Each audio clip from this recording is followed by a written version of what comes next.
Welcome to the Deep Dive, the show where we excavate the most groundbreaking research, sift through the dense technical jargon, and really unearth the surprising insights for you. That's the goal. Today, we're diving into a paper that, honestly, it challenges the way we think about the future of AI. It really does. It's a pretty significant one, yeah. So imagine for a moment you have the most brilliant chef on the planet. Right?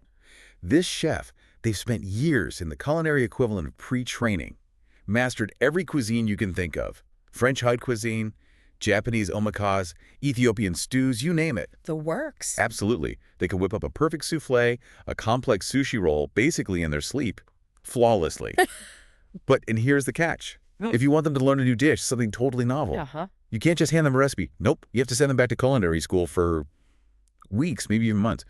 A massive, incredibly expensive retraining process. Yeah. It's like rebuilding the entire restaurant just to add one new item to the menu. Yeah. And sometimes it gets even worse. When they learn that new dish, they sometimes forget how to make your favorite old recipe. Oh, no. Catastrophic culinary failure. Exactly. It's a culinary catastrophe, this constant cycle of, expensive education and just frustrating amnesia. Right. That essentially is the core bottleneck we face with current large language models, LLMs. They're amazing, astonishingly powerful, but they're fundamentally static. They're like that brilliant but, well, stubbornly inflexible chef. It's a perfect analogy, really. It captures the current challenge in AI so well. We're constantly striving for more intelligent systems, right? But intelligence isn't just about knowing a lot of stuff. Right. It's more than just facts. Exactly. It's crucially about adapting, learning, applying that knowledge in new situations, kind of on the fly. Yep. So the question that bubbles up is, what if our LLMs could learn new skills in real time? What if they could adapt to tasks they've never seen before, dynamically? Yeah. Sort of like how our brains focus and, reconfigure based on what we're doing. That is the dream, isn't it? Truly adaptable AI. And that's exactly what we're digging into today. Our deep dive is all about this fascinating and I think groundbreaking new paper. It's titled Transformer2, Self-Adaptive LLM. Transformer2, okay.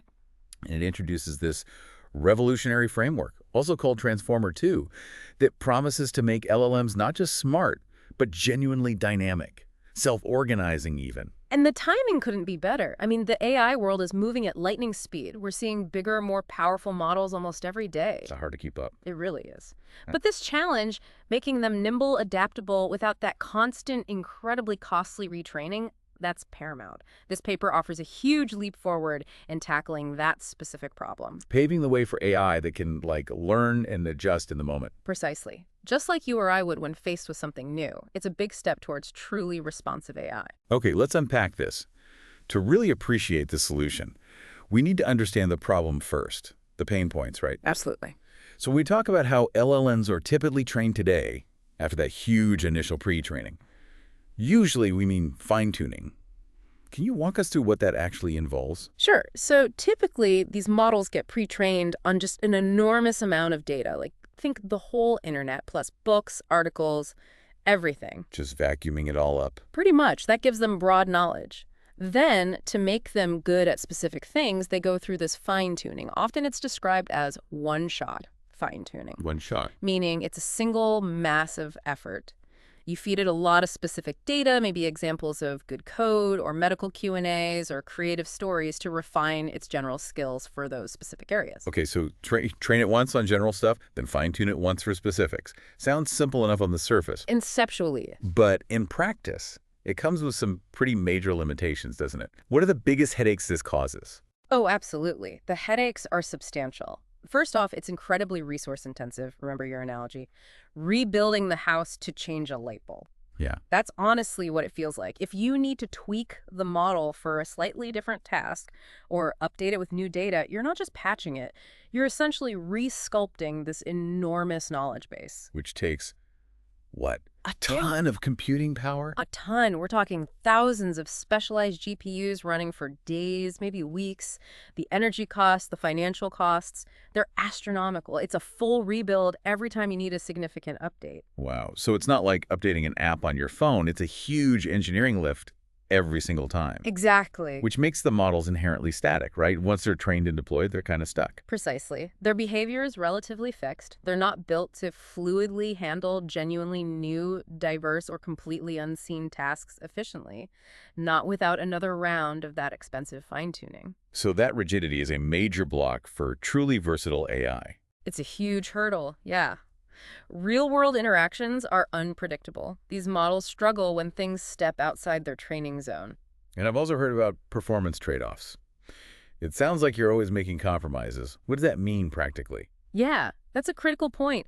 When you try to fine-tune a model on a really broad range of data, hoping to make it a jack of all trades, Right, good at everything. you often see its performance degrade on specific things it used to be good at. It's this tricky balancing act. You want to avoid overfitting, making it too good at one narrow thing so it can't generalize. Why? But you also have to fight task interference.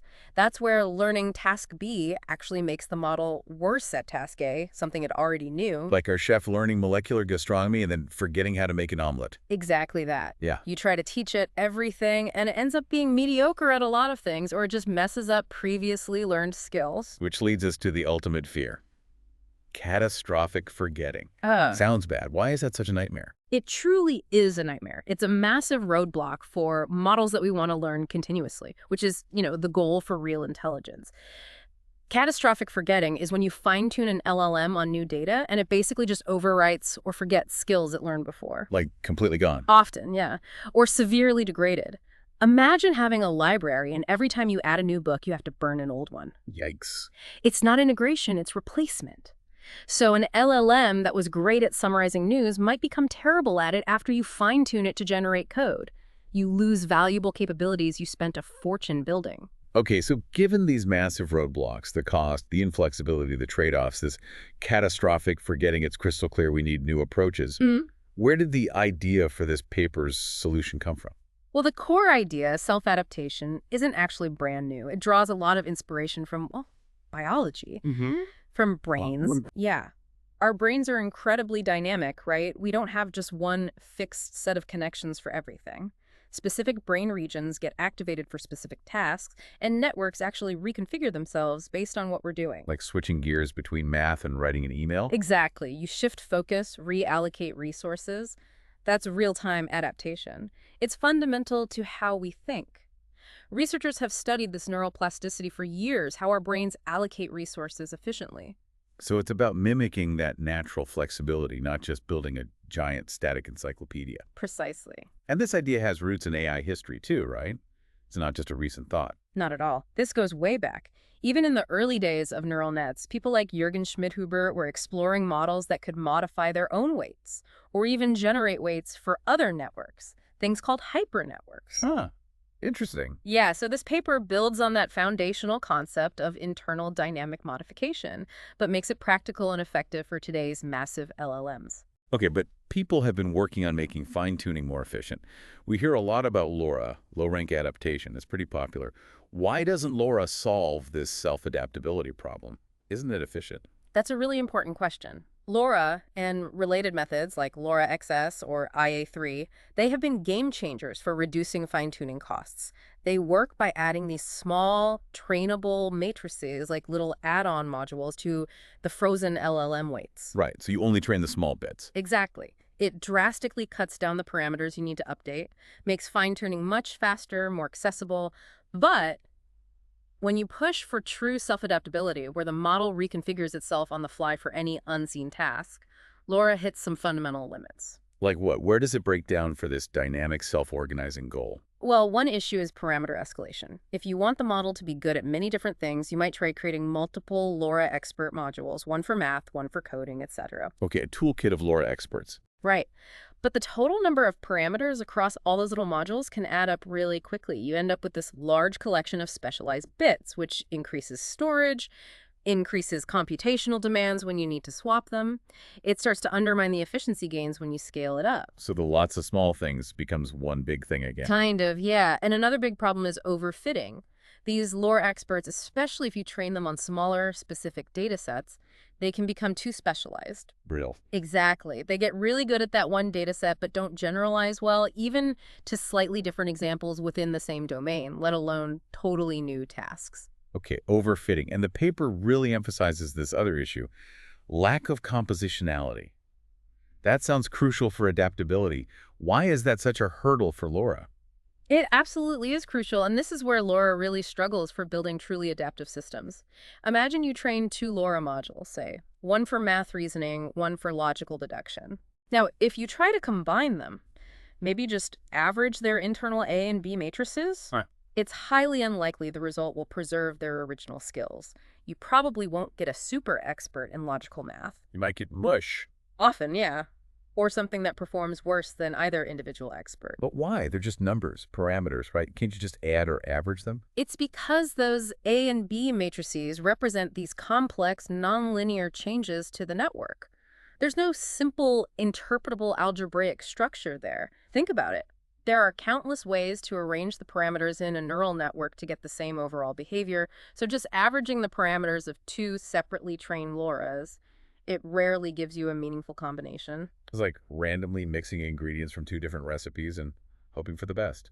Perfect analogy. You'd likely get something inedible, not a fusion masterpiece. LoRA makes specific tweaks, but those tweaks aren't designed to be mixed and matched effectively. Okay, so if I'm getting this right, the core gap, the challenge Transformer2 is tackling, is that current methods struggle to get both compositionality, meaningfully combining skills, and scalability, handling lots of tasks efficiently without exploding parameters or forgetting stuff at the same time. That's precisely it. That's the holy grail they're chasing.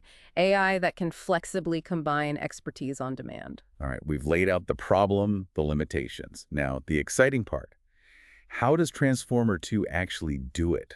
What's the vision and what's the mechanism? The vision is ambitious. LLMs that can adjust dynamically in real time to different tasks and contexts without needing constant external retraining, giving the model the intrinsic ability to modify its own behavior based on the job at hand. Like our chef instantly knowing which spices to use just by smelling the ingredient. Exactly. Adapting based on the immediate input, not needing a whole new course for every variation. Sounds amazing how. The paper mentions a two-step construction. Step 1 seems to be the core, singular value fine-tuning, SVF. What is that and how is it different? SVF is a novel parameter-efficient fine-tuning method, a PEFT, and it's really quite elegant. Unlike LoRA, which adds new matrices, or traditional fine-tuning, which changes all weights, SVF is more surgical. It selectively adjusts only the singular components of the LLM's existing weight matrices. Okay, singular components. Sounds technical. Can we get another analogy? Maybe the orchestra one. Yeah, the orchestra analogy works well here. So imagine the LLM's knowledge is a complex musical score played by a huge orchestra. Right. Traditional fine-tuning is like rewriting whole sections of the score, disruptive, massive effort. LoRA is like adding new, small instrumental parts, a solo cello here, a percussion rhythm there, adding new elements. Got it. So where does SVF fit in? SVF is like having a master sound engineer at the mixing desk. They're not adding instruments or rewriting melodies. They're precisely adjusting the volume. These are the singular values of each existing instrument or sound already in the orchestra. Adjusting the levels of what's already there. Exactly. Bringing certain sounds forward for one piece, quieting others, it lets the model emphasize latent skills it already has from pre-training, rather than adding new ones. It's about expression and focus, using the existing toolkit more effectively. It's like finding a hidden volume knob for every piece of knowledge. I like that. Adjusting existing knowledge dials. How does that work technically? Just briefly, singular values. It uses a math technique called singular value decomposition, SVD. Basically, any weight matrix in the network, a block of knowledge can be broken down into three parts: U, sigma, and VT. Think of U and VT as defining the fundamental patterns or directions of information flow. The structure. Right. And S is a diagonal matrix holding the singular values. These values are like the strengths or magnitudes of those patterns. They tell you how important each pattern is. Okay. SVF learns a very small vector, Z, that directly scales these singular values. So the new weight W becomes U times a scaled 5CT. It adjusts the intensity of existing knowledge pathways without changing their basic structure. Wow. Okay, so it's targeted adjustments, not wholesale changes or additions. What are the big benefits of doing it this way? The benefits are huge. First, negligible parameters. SVF needs significantly fewer trainable parameters than LoRA. The paper shows, like, 0.58 million for SVF versus over 35 million for a comparable LoRA setup. 60 times fewer. Roughly, yeah. It only needs mid-or-end parameters per matrix, which is its rank, its core information content. Think about the compute savings, the accessibility for smaller labs. It's a massive shift. That alone is incredible. And you mentioned high compositionality, the thing LoRA struggles with. Does SVF crack that? Yes, this is a major win for SVF because it works on these fundamental, interpretable singular components. Those universal volume knobs, the learned z-vectors, are highly composable. Meaning you can mix them. You can combine them algebraically, predictably. Unlike LoRa's matrices, which turn into mush when you mix them, SVF's z-vectors can be blended to create new combined skills meaningfully. Like mixing faders on the sound desk, you get a predictable, harmonious result. Building complex skills from simpler ones. Game-changing. And principled regularization. What's that about? Right. Because you're only modifying existing singular values, it naturally prevents the model from overfitting, even with really small data sets, like hundreds of examples, not millions. Seriously? Hundreds. Yeah. It makes SVF very robust. Yes. You can specialize it quickly and precisely without making it brittle or forgetful. It's like gently adjusting a solid structure, not adding flimsy bits. Okay. Robust, efficient, composable. How does it actually learn these z-vectors? Standard training. This is another really cool part. It doesn't use standard supervised learning. It uses reinforcement learning, RL specifically, an algorithm called reinforce. RL, like for playing games. Sort of, yeah. It means the SVF vectors are optimized directly for task performance, getting the right answer, generating correct code, not just predicting the next word. Why is that better? It lets them train effectively on data sets that might only have the final answer, like a math problem result, without needing step-by-step explanations. Next token prediction struggles with that. SVF learns directly from the outcome. They add a KL penalty, too, to keep it from straying too far from the original model. Okay, so SVF is this super efficient, composable way to teach skills by tweaking existing knowledge using RL. That's the building block. How does Transformer2 use these in real time? The self-adaptive part. Right. This is the second crucial piece, the two-pass inference mechanism. The idea is pretty neat. When the model gets an input prompt for an unknown task, it runs in two phases. Two passes. What's the first pass for? Not the answer, right? Exactly. The first pass is the dispatch phase. The model processes the query, but its only goal is to figure out what kind of task it is, understand its properties. It's like it's observing its own behavior to gather info for adaptation. Like our chef tasting the ingredients first. An internal diagnostic. Precisely. Figure out the challenge before choosing the tools. And then the second pass. That's where the magic happens. That's the adaptation and response pass. Based on what it learned in the first pass, the framework dynamically combines the available SVF expert vectors it has. It creates a specific, tailored modification, a custom Z's vector for the base LLM's weights, just for this task. It modifies itself on the fly. Yes. And then, with these newly adapted weights, optimized for this specific task, the LLM generates the actual response. Wow. The chef applies the exact right techniques having identified the dish. That is dynamic. The paper mentioned 3 ways it can do this adaptation, right? Increasing levels of smarts. Correct. They offer 3 strategies for deciding how to adapt for that second pass. A, prompt engineering is the simplest. The base LLM itself is just prompted with a special adaptation prompt to classify the query. Like, is this code, math, reasoning, something else? So it asks itself what the task is. Yeah. And based on its answer, it picks the corresponding pre-trained SVF expert Z vector and applies it. Simple classification using its own understanding. Like the chef reading the menu description. Okay, what's next? B, classification expert. This is more refined.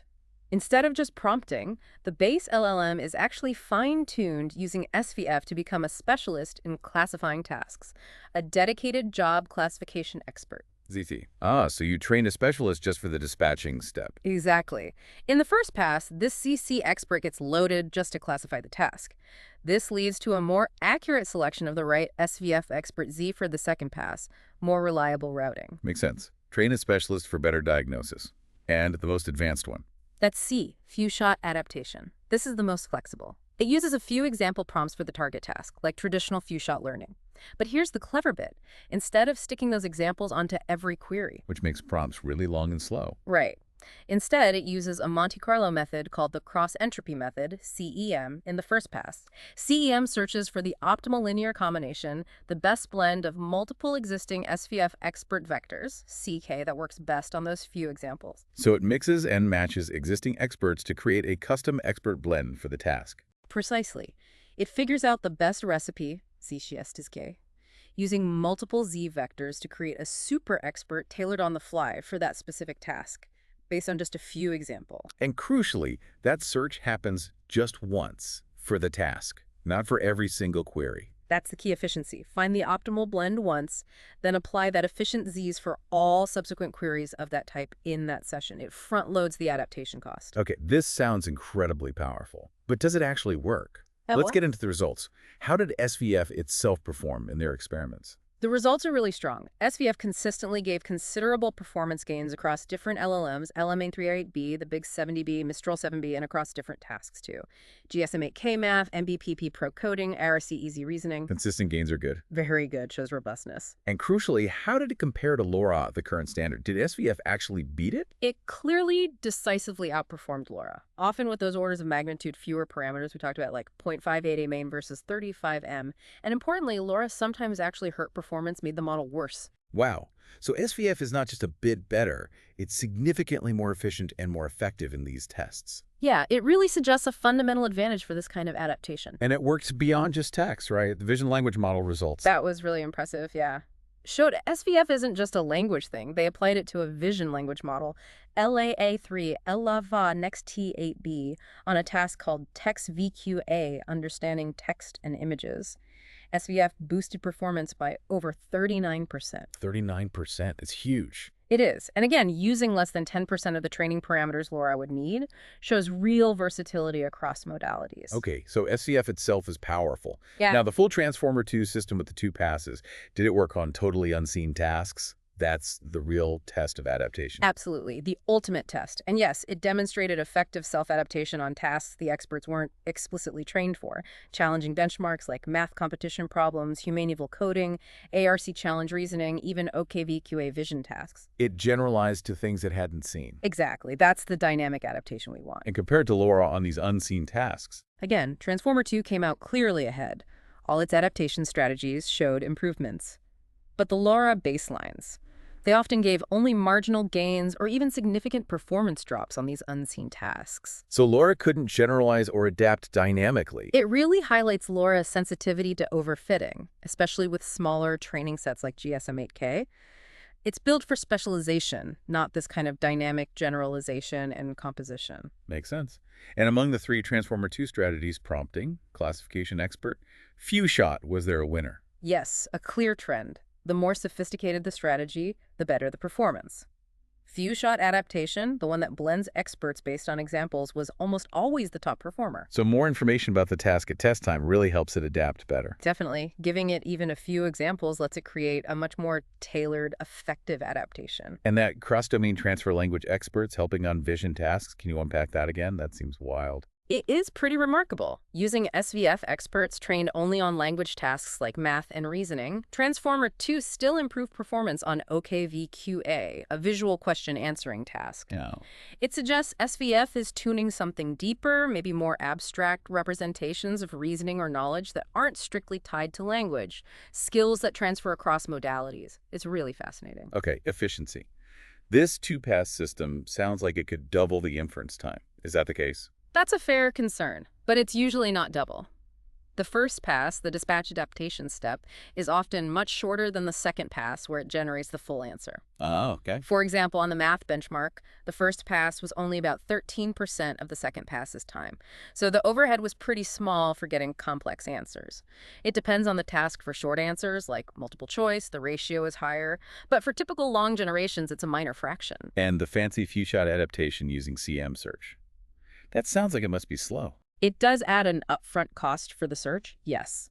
But the performance gains often justify it, and they showed a CEM-light version using fewer examples. Fewer search generations can still give strong results much faster, completing ARC challenge adaptation in minutes, for example. So a manageable trade-off for significant gains. Often, yes, especially for important tasks where performance is critical.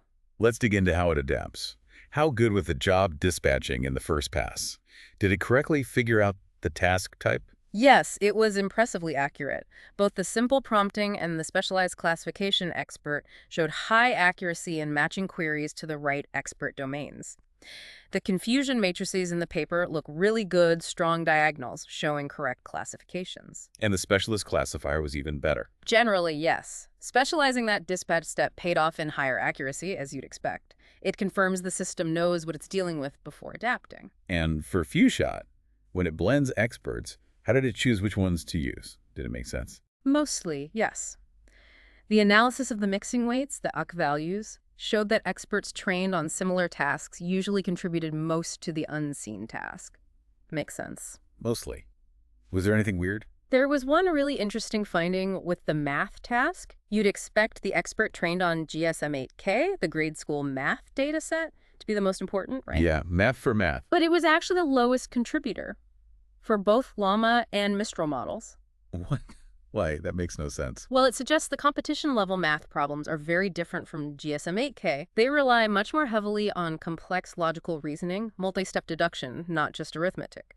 So an expert trained on a reasoning task, like ARC, might actually be more relevant than the simpler math expert. Wow. So it's about the underlying kind of thinking needed, not just the topic label math. Exactly. A really neat insight into how these skills break down. Did different base models, like Llama versus Mistral, use the experts differently? Yeah, some subtle differences. The Llama models, especially the big 70B one, tended to use the experts more uniformly, blending them more evenly. Why might that be? Possibly because they already have higher base performance. They might get broader benefits from adaptation, tweaking lots of things slightly, rather than needing one specific expert to fix a major weakness. Mistral might lean more heavily on the single most relevant expert. Interesting. Like a master chef blending subtle flavors versus a novice relying on one strong one. Good analogy, yeah. Okay, ablation studies.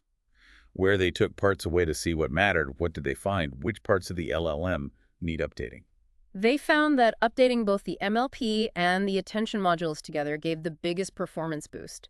Doing just one helped a bit, but doing both was clearly best. So you need to adapt multiple parts of the network's processing. Seems that way. Adapting how it processes information and how it weighs importance is key, a holistic adaptation. And the training objective, RL versus next token prediction. RL was consistently much better, especially for tasks without detailed step-by-step solutions. Next token prediction actually hurt performance in some SVF setups. So RL's ability to optimize directly for the outcome was crucial. Absolutely. And when they tried RL with LoRA, It was very unstable, lagged way behind SVF. It confirms SVF's parameterization is just better suited for this kind of direct RL optimization. LoRA seems too brittle for it. okay, now for maybe the wildest finding, cross-model compatibility. Yeah.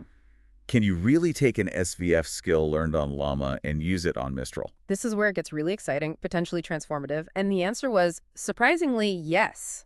SVF experts trained on LAMA38B did provide performance benefits when transferred directly to Mistral 7B. Whoa, how? Aren't they different models? They're different, but architecturally similar transformers. The key seems to be the inherent ordering of SVF. The singular values represent these fundamental canonical information pathways. If they shuffled the z-vector values randomly before transferring, performance dropped. So the order matters. It's not just random numbers. It's structured information. Exactly. It suggests SVF taps into something more universal about how these models represent skills, like a shared grammar. And could you combine experts from both Llama and Mistral to make Mistral LoRA even better? Yes. That's the super exciting part for compositionality. Using few-shot adaptation with a mix of SVF vectors from both Llama and Mistral further boosted Mistral's performance, sometimes even beating adaptation using only Mistral's own experts. So you can build a library of skills, potentially independent of the base model? That's a huge implication. We might be able to create reusable skill modules. Is there a catch? Does it only work for similar models? That's the big open question. These models were similar. We don't know yet if this transfers across vastly different architectures or scales. More research needed. But if it holds up, It changes everything. Disentangling and recycling skills. Wow. Imagine downloading a math pack for any new LLM. exactly. Huge for efficiency, sustainability, democratization of AI skills. Monumental. Okay, deep breaths. No research is perfect. What are the limitations here? Where does Transformer2 still have boundaries? Right. Important to be critical. One key thing. Reliance on latent capabilities. SVF optimizes what the base model already knows deep down from pre-training. It can't invent knowledge or skills that just aren't there at all in the base model's components. It amplifies existing potential, doesn't create it from nothing. Precisely. Our chef can't use an ingredient that's not in the pantry. And scaling that CEM search for few-shot adaptation. If you have thousands of expert domains? Yeah, that could become computationally expensive up front. The search space grows. While it's efficient per query after the search, finding the blend across a massive library might take significant compute time initially, a trade-off. And there's always the inference time trade-off, right? 2 passes versus 1. Absolutely. It's an added step. While often minor for long answers, it exists. For ultra-low latency, short answer scenarios, it might matter. And the cross-model transfer might be limited to similar architectures. We have to assume that for now, pending more research, it's promising, but needs verification across diverse models. And the paper seemed pretty critical of LoRa's limitations in this context, just to recap that. Yeah, it suggests LoRa's approach, adding those matrices, makes it inherently more prone to overfitting, especially with smaller datasets or RL. It's just not as robust or composable for this kind of dynamic, real-time adaptation as SVF's method of tuning existing singular values appears to be. Different tools for different jobs, perhaps? LoRA for specific fine-tuning, SVF for dynamic adaptation. That could be one way to look at it, yeah. Okay, understanding the limits helps see the future. What new doors does Transformer2 swing open? What's next? The possibilities are vast. One area is model merging, combining specialist models. Transformer2 could integrate with that, merge models for broad skills, then use SVF for dynamic niche adaptation. Best of both worlds. Potentially. And, of course, research into even more efficient adaptation, faster CEM, maybe totally new methods inspired by this. And for AI, that's always learning, like assistance. Huge potential for continual improvement in lifelong learning scenarios. Its ability to get better with more info, like few-shot, is perfect for agents that interact over time. Imagine an assistant that truly learns you. Getting better in the wild, not just the lab. Exactly. And that skill recycling idea, disentangling skills. If the cross-model transfer holds up, it's massive. Libraries of reusable skills applicable to new models. Think skill packs you can download. Huge for efficiency, sustainability, innovation. It makes AI development much more modular. A plug-and-play AI future. It really feels like a step towards truly dynamic, self-organizing AI, closer to natural intelligence. It definitely feels like a significant step in that direction. All right, let's shift gears slightly. Critical thinking time. If these models can adapt and even identify tasks, what if they could go further and self-generate new SVF expert vectors for problems they realize they're bad at? Could that lead to truly autonomous continuous learning? That's a fascinating and maybe slightly unnerving thought. If SVF is like creating digital brain plasticity, what happens when that plasticity becomes self-directed? How capable could a truly self-improving AI become? It's uncharted territory. Yeah. It's not just what they can do, but how they can change themselves to do it. Exactly. The implications of highly plastic self-modifying AI are profound. Okay, let's wrap this up. The TLDR on Transformer Squared. Okay. Transformer2, a new way for LLMs to adapt on the fly. Uses singular value fine-tuning, SVF, which is super efficient, composable, and robust to tweak existing knowledge. A smart two-path system lets it adapt to unseen tasks in real time using these SVF expert vectors. Consistently beats older methods like LoRA for this job. Got it. Punchy insights for everyone listening. First, adaptability is key. Static models are out. Dynamic, self-adaptive LLMs of the future. Versatility wins. Second, efficiency is possible. Getting top performance doesn't need massive retraining or tons of extra parameters anymore. SVF shows you can get more with way less. It's a game changer for accessibility. And third, knowledge transfer is here. We're seeing real evidence that skills can be pulled apart, transferred, recombined across different models. Points to a modular plug-and-play future for AI. Yeah, this deep dive really paints a picture of AI tools becoming less rigid, more like fluid, continuously learning partners. It's genuinely transformative. So the big question to leave you with, what new frontiers open up when AI can truly adapt dynamically out in the real world, tackling problems we haven't even thought of yet? And how does that change our relationship with AI itself? Definitely something to mull over. Absolutely. Thank you for joining us on this deep dive. We'll catch you next time.